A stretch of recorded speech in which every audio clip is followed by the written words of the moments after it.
Hello, I am Coach Christine Clark. My company is Sunglow Transformation. This is another episode of Forging a Life. I want to talk about our goals because we all set goals. Goals are a great piece to have. It gives us something to shoot for, something to focus on. We set New Year's resolutions. We set annual goals. We set fiscal goals. We want to sell how many houses if you're in real estate. We want to meet benchmarkers of, this is how much money I want to make in the first half of the year. This is how many clients I want to have. This is how many product pieces I want to move. And the goals are beautiful. It's something that's absolutely necessary. What I have noticed is that we stumble getting to our goals quite often because we are not clear on how to get to them. We are not taking the steps we need. We get caught up in the idea that we haven't done as much as we should have.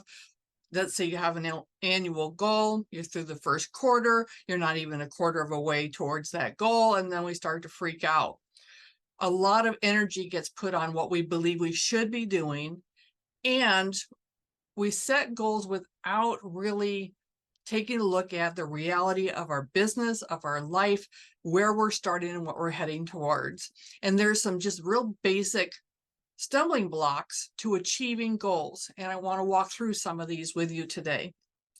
One of the first stumbling blocks is setting unrealistic goals. This means that you are setting a goal that is audacious, which I hear a lot about. You have to set an audacious goal. Back when I was in direct sales, you had if you set a goal, made you pee your pants, it was a good goal. It's like, that's just total BS. It's okay to set a goal that is a stretch goal.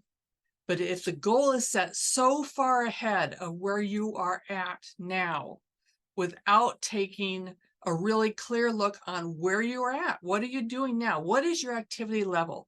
How much are you making in sales? How many clients do you have? What is your ratio for the number of people you talk to a sale? What's your track? What's your record?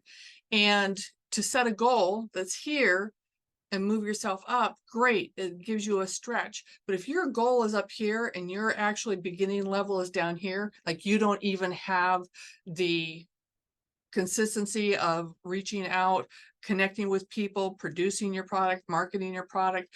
If you want to do, twice a day social media posts, and you're heretofore, like yours truly, you've only done a media post maybe once every couple of weeks, it's a lot to ask. It's a lot to step into.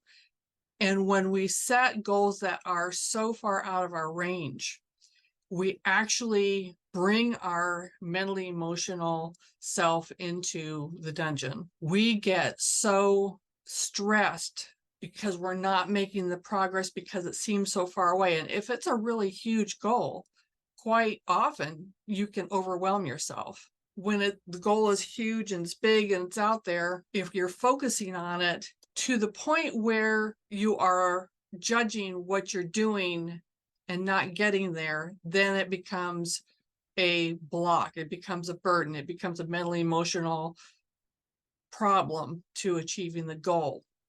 If you can have that goal, see it clearly, yes, and let it go, and focus on your daily activity. What are you doing today? And celebrating that overcomes that disparity between where you're going to and where you're at.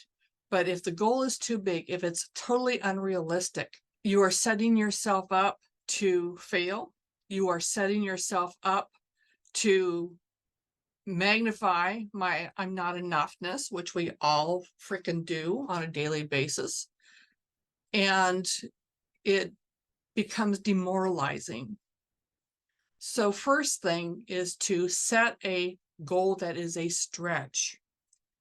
Look at not just what you ultimately want to be, where you want to go. Like 5 years from now, I want to do this. Great. Now let's backwards engineer it. Where do you need to be 3 years from now to have that 5-year goal? Where do you need to be in 2 years to have that 3-year goal? Where do you need to be in 1 year, 6 months, the next 3 months, and break it down into bite-sized pieces so you can build towards it. So the first stumbling block to not achieving your goals, not making what you want, is it's unrealistic to begin with. And you've demoralized yourself. You put yourself into struggle, stress, and pain for no good reason, really. Second reason why people don't reach their goals is because there's no accountability. It's important to set up tasks to do daily, weekly, monthly, and to have somebody to be accountable to.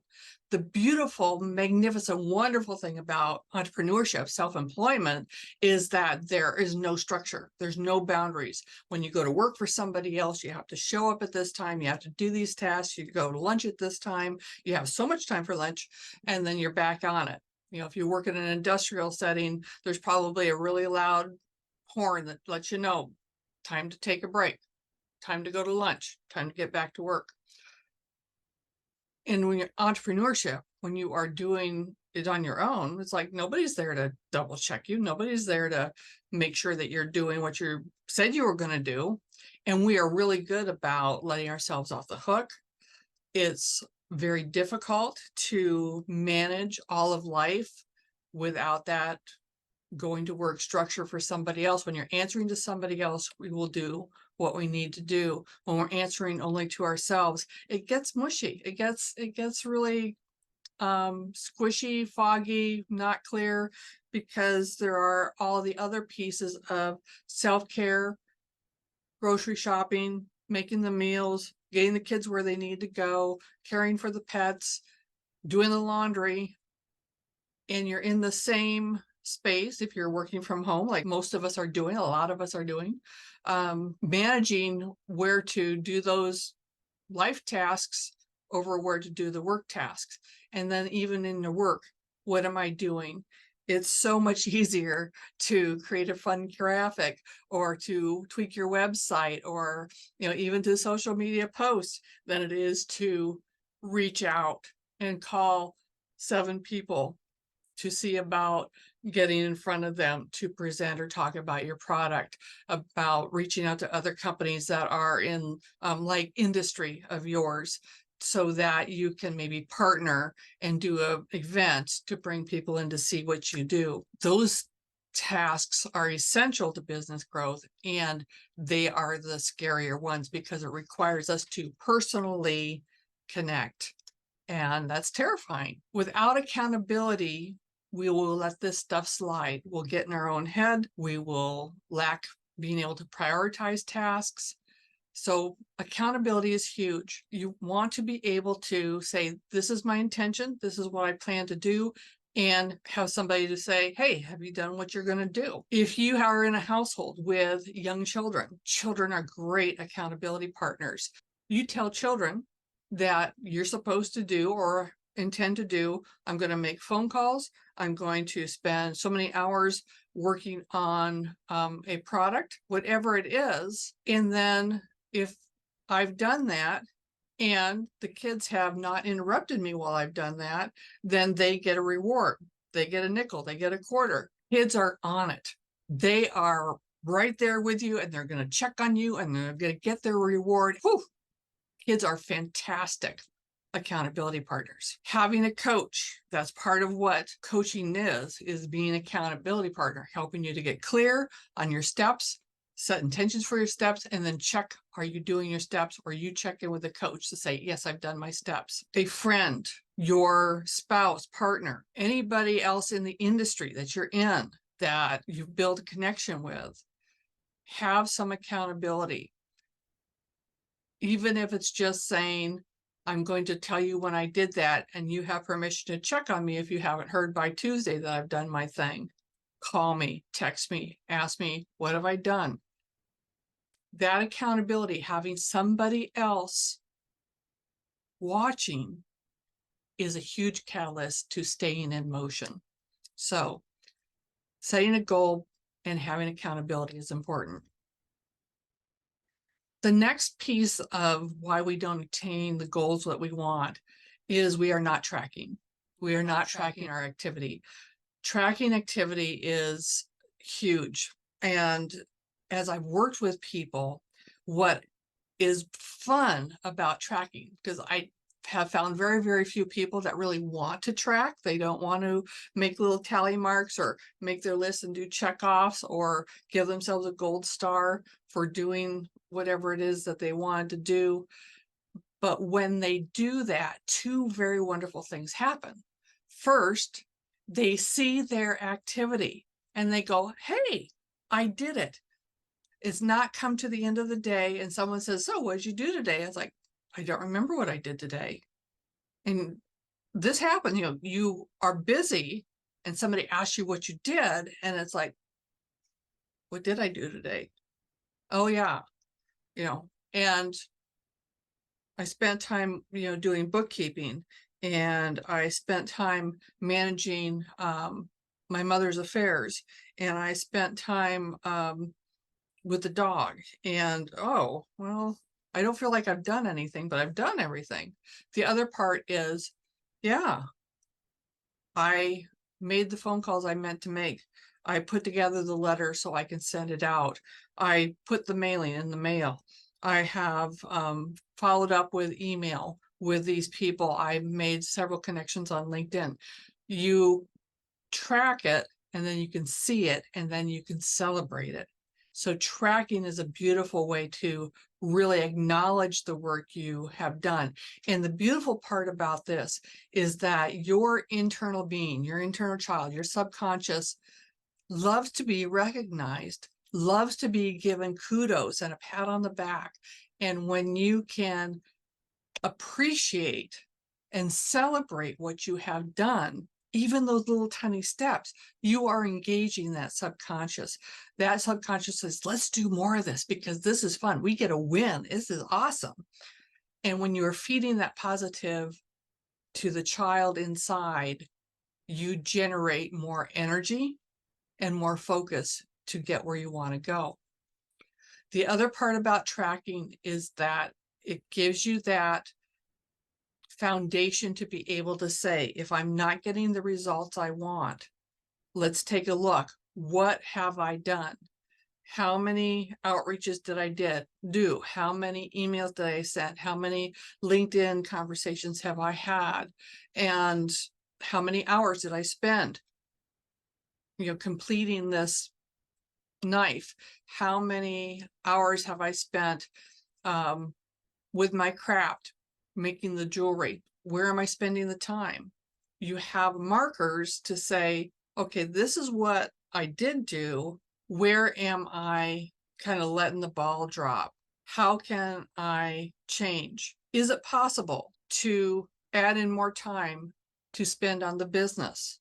Sometimes it is. We just a little more focus, a little more accountability will change that. Sometimes it's like, I have done what I can do, and I really don't see how I can do more. So maybe the goal needs to be tweaked, because the important piece is to win, to have achievement so that you can build on that to take it to the next level. If you constantly have a goal that has been your goal for a year, for 5 years, for 20 years, and you have not changed that goal, the goal needs to change. Just saying. Tracking lets you see where things can be tweaked and gives you a great baseline on what you are doing to celebrate and where can I do more? How can I get more juice out of this? If you are sending out a particular letter, email, contact, what is my response? Am I getting the response I want? Am I hearing crickets? Then maybe we need to tweak. Do we need to tweak the language of what we're putting out? Do we need to do more in-person, phone calling, texting, connecting to get more results? Where do the results come from? Let's do more of that. So tracking is one of those key pieces. Then there is planning to succeed. You absolutely want to make a plan. We talked about when you have that 5-year goal, backwards engineering it to a 3-year goal, to a 2-year goal, to a 1-year goal, to a 6-month goal, to, you know, this month and this week goal. You want to have a plan to get where you're going. So what has to come first, second, third, and then let's do those things. I want to make an extra $40,000 this year. Okay, where are my revenues? My avenues of income. My avenues of income are ads from social media, from downloads, from product courses that are available, from speaking engagements, from one-on-one coaching clients, wherever your income comes from, break it down. Okay, if I want to make this much money, what are the things, how many of these things do I need to do to make that goal? If I am producing something, whether I'm producing knives, jewelry, any kind of craft, any kind of tangible item, how many of those do I need to make? At what price do I need to make them to get that goal? So planning it out lets you know where to focus your attention, where to focus your energy, and you can build on that. So planning is essential. And then here's the thing about planning, just saying, in the making of the Japanese style sword, the katana, there is a second step called the pre-curve. And I got a pre-curve right here, so I can show you this. This is the pre-curve. And the interesting thing about this is that the edge of the katana is this inside piece. And the reason you do the pre-curve is because as you work the metal to put that edge on, this straightens out. And you pre-curve it because it is a time-saving step. It's easier to do the pre-curve and then to just put the edge on and have the blade straighten out than it is to put the edge on, have the point come up, have to beat it back down. Put some more edge on, point comes up, you got to beat it back down. So it's a planning piece that saves time, saves energy, and makes everything go faster because there's a plan. We've set it up to succeed. That's what you want to do with a plan. Set yourself up to succeed. Look at all the different factors that have to go into it, getting what you want, including, because you're an entrepreneur, you have to, let's include some life in there, okay? Time for relaxation, time for doing the laundry. Break it down, plan it out. That gives you a track to run on. Here's the thing about planning is that no plan ever survives contact with life. The plan is a framework to work within, to give you some guidelines, some pieces to say, okay, let's do this, do this, do this. Great. So when you do this and you know that this is the next thing you're going to do, but something happens over here, it's like that falls down. Okay, we're going to bring it back and then we can go on. The plan will never be perfect. The plan gives you structure to operate in. So planning is essential for clarity on how to achieve what you want to achieve, and just know that life is going to happen. Let it go. It's okay. Life happens. It doesn't mean that your plan is wrong. It doesn't mean you won't get to the end. It just means that we learn to manage and to adjust to stay in flow. That's why you want a coach. Walk through that. I think that's probably one of the biggest pieces I work with people on, is just keeping going, right? And then the other piece is why we don't achieve our goals is self-doubt. That comes from setting something that's too unrealistic. So it's too big. We burden ourselves and we see that and we go, oh. The other part is if you have accountability and you're missing your marks, you got to tell somebody that you're missing your marks. Oh. you're tracking and you're realizing you're not actually doing the things you said you were going to do. Ugh. And you planned it all out and then it doesn't go according to plan. Ugh. Every time we fall off, there's a little piece of self-doubt that says, I can't do this. What's wrong with me? Right? Everybody else is succeeding. Everybody else is happy. Look at Facebook. Wow.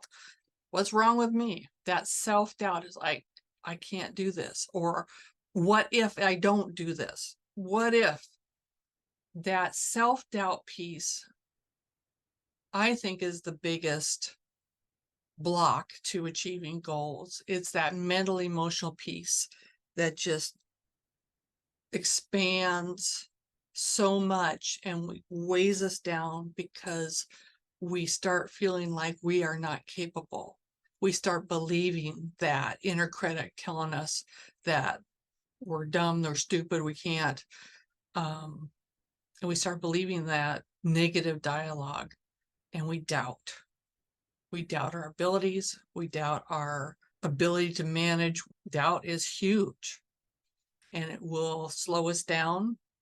It will keep us from risking, stepping out, doing more, getting out of the comfort zone.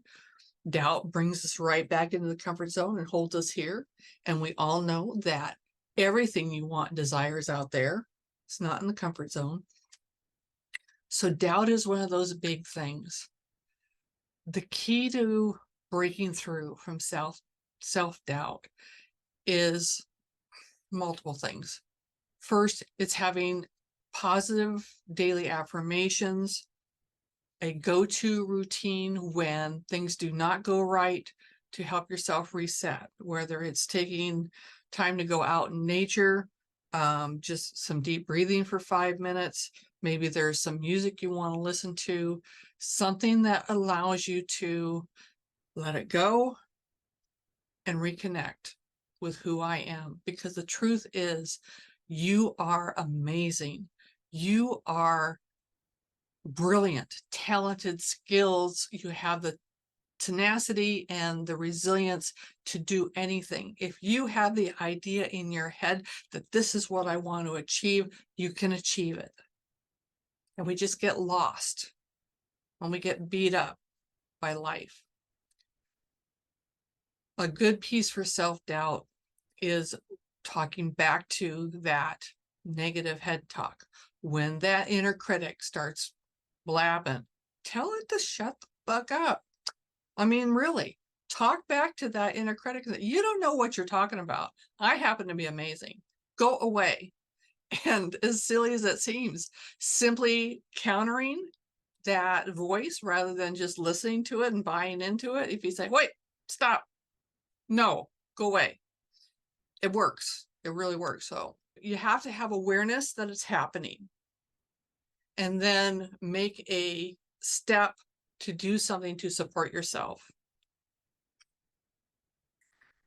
Let it go. Reaffirm your ability, who you are, and move forward. This is one of the big pieces that people come into coaching for, is to have another voice to help them walk through that sabotaging behaviors and beliefs that are holding them back. And I love having people come in and we can break that apart and reaffirm their abilities, reaffirm who they are, and give them the tools to manage that sabotage so they can make the steps forward. The last piece that gets in the way of reaching our goals is lack of clarity. You want to be able to have a crystal clear idea. In my vision workshops, I have people vision forward. What will life be when you have that? See yourself in your life going about your day from waking till sleeping and the activities that you're doing. Make it crystal clear. When you say, I want something, you have to not use wishy-washy terms like more, some. It has to be clear. I don't want more money. I want deeper relationship. I want more connection. I want free time. Those are all great. What does that mean? Because if you have no free time, and let's say you have one more minute of free time, a minute of free time in your life, well, there you go. Boom, you did it. Well, no, that's not what I meant. Okay, what do you mean? You want to be crystal clear. Get very clear on the number, on what it looks like, what it feels like. Attach the emotion to it, and then see it and feel it. Because lack of clarity, just saying, I want more isn't enough to really have a target. The other piece that many people start out with is when I ask them what they want, they instantly tell me everything they don't want. I don't want this. I don't want that. I'm tired of this. I get irritated by that. I don't want any of that. And that is like the worst clarity ever, because it gives you absolutely nothing to shoot for. To say what you don't want is like looking up at the sky and all the stars on a crystal clear night and saying, well, I don't want that star, and I don't want that star, and I don't want that star. And your inner self, your inner child, that subconscious that is so powerful, can bring to you everything that you desire, goes, well, there's a couple million other stars left. Which one? It's better to say, I want that star in the very tail of the Big Dipper. That's the one I want. Focus. And so when you're setting your goals, have that kind of focus. Be very clear about what you want, and you will get there. So to recap, the biggest pieces that get in the way of goal achievement are setting unrealistic goals, not having any accountability, not tracking, not planning, allowing for self-doubt, living in self-doubt, I guess, because we don't allow it, it just happens, and lack of clarity. When you can address any one of these pieces, you will take a step closer to getting your goals. If you can address all of them, rock star. And as always, to implement 100% is not realistic. So my desire and hope for you is that you can just take one thing, put some understanding, put some awareness around it, and from that awareness, make choices that support you, that are positive for you. And you will get there. So, would love to hear your comments, questions. You can click the little icon and follow me. So the next one of these that pop, you'll get notification on. Until next time, I am Coach Christine Clark. My company is Sunglow Transformation. I am the coach for your entrepreneurial life. And this is Forging a Life with Coach Christine.